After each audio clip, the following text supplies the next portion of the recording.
নাটোরের লালপুর উপজেলায় একটি বিদ্যালয়ে সিলিং ফ্যান খুলে পড়েছে শিক্ষার্থীদের ওপর। এতে ষষ্ঠ শ্রেণীর এক শিক্ষার্থী আহত হয়েছে। লালপুর পাইলট বালিকা উচ্চ বিদ্যালয়ে সোমবার সকাল 10:15টার দিকে এ ঘটনা ঘটে। আহত ছাত্রী রানী খাতুন মমিনপুর গ্রামের রানা সর্দারের মেয়ে। ওই ছাত্রীর অন্তত 3 সহপাঠী জানায় তাদের গসাকার শ্রেণীকক্ষের ফ্যানের পাখা হঠাৎ খুলে পড়ে। এ সময় শিক্ষার্থী রানী খাতুনের কপাল কেটে যায়। অপর এক ছাত্রী আহত হয়। রানীকে উপজেলা স্বাস্থ্য কমপ্লেক্সে ভর্তি করা হয়।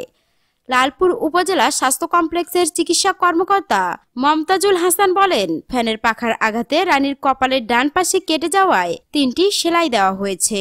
সে আশঙ্কামুক্ত। বিদ্যালয়ের প্রধান শিক্ষক তপন কুমার রায় বলেন, এটি একটি দুর্ঘটনা।